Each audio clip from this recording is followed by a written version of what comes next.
Olá! Hoje a gente vai dar uma olhada no Gemini CLI. É uma ferramenta nova do Google, né? Isso, que traz a inteligência artificial Gemini direto para a linha de comando. Para o terminal mesmo, que o pessoal de desenvolvimento usa todo dia. E, olha que interessante, é open source, código aberto. Pois é, a ideia sim é funcionar como um tipo de agente de IA ali no seu terminal, sabe? Seja o CMD do Windows, o terminal do VS Code, qualquer um. Uhum, É uma proposta do Google, talvez para competir com outras coisas, como o Cloud Code, mas focado nessa interação direta ali, comando a comando. entendi. E a gente recebeu material bem legal sobre ele. Então a nossa missão aqui hoje é meio que desvendar juntos, né?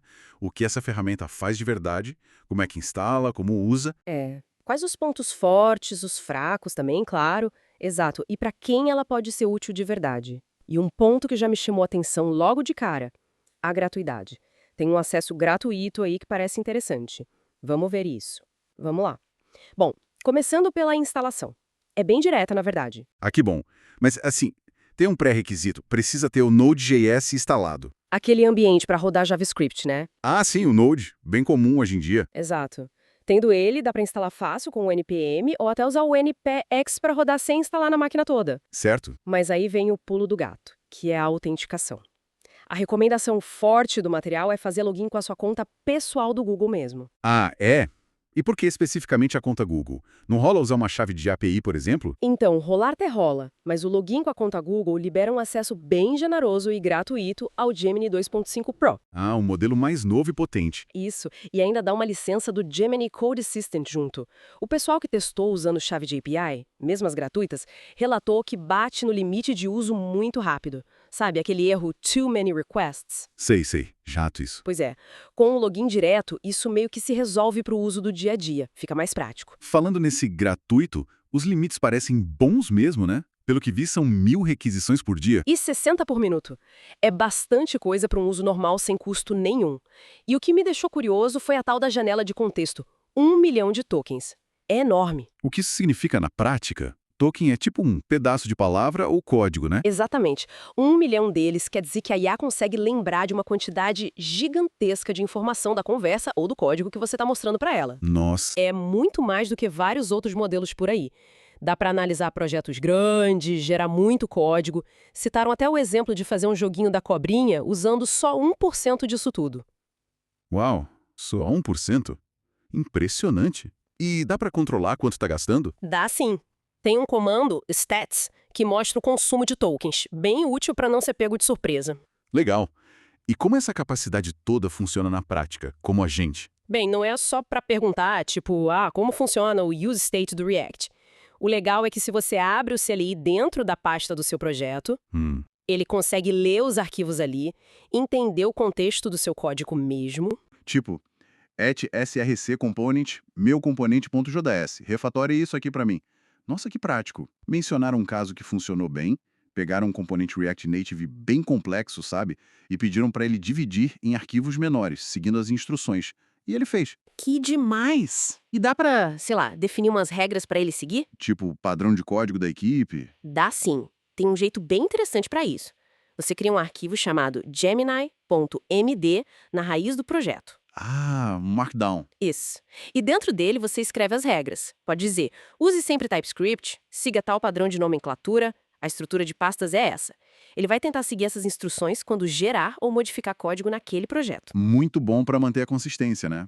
Mas, pelo que eu percebi lendo o material, ele não serve só para código, né? Parece mais versátil. Com certeza, dá pra usar como um assistente geral mesmo, tirar dúvidas de qualquer coisa, gerar texto. Tipo, um post de blog. Sim, ou até roteiro pra vídeo. Citaram um exemplo engraçado de pedir pra criar um roteiro sobre um gato chamado Ginger na Austrália. Que aleatório. Pois é. E ele também faz busca no Google Search, integrado ali no terminal. Tem outros comandos úteis também. Help para ver a ajuda, editor para você dizer qual o seu editor de texto favorito. Pra ele abrir o código gerado no editor certo. Exato. Tem Theme para mudar as cores e um Compact, que é interessante. Ele resume o histórico da conversa para economizar tokens. Inteligente isso. E vale lembrar que a tecnologia por baixo dos panos é a mesma do Gemini Code Assistant, aquela extensão para o VS Code. Entendi. Então a base é a mesma.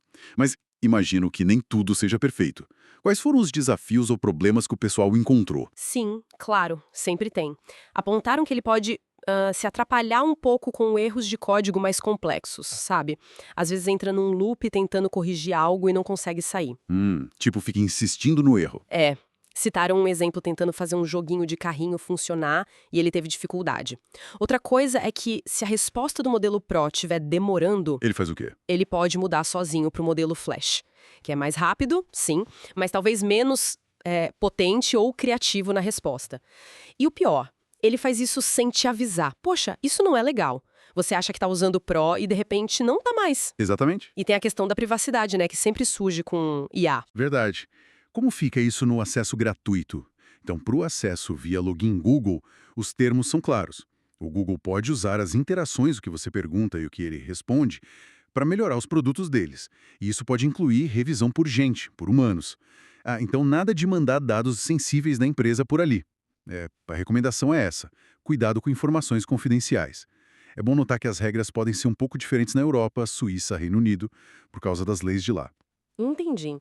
E, sabe, o material até levanta uma discussão interessante. Será que vale a pena usar o CLI com essas particularidades? Ou é melhor usar editores que já integram o IA, como Cursor ou Windsurf, que talvez ofereçam mais modelos, mais flexibilidade visual? Exato, é um ponto a se pensar. Entendido. Então, fazendo um resumo rápido, Gemini CLI, ferramenta open source, gratuita se usar o login Google, põe o Gemini 2.5 Pro no seu terminal. Janela de contexto gigante, versátil para código e outras tarefas. Isso. Mas é bom lembrar dos desafios. Pode patinar em erros complexos, tem a questão da privacidade no modo gratuito e essa comparação com outras ferramentas mais integradas ou flexíveis. Legal. Fica então aquela reflexão final, né?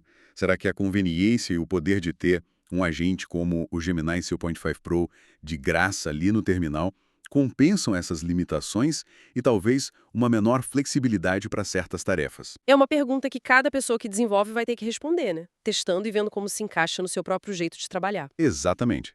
Depende muito do uso e do fluxo de cada um. Bom, acho que cobrimos bem os pontos principais.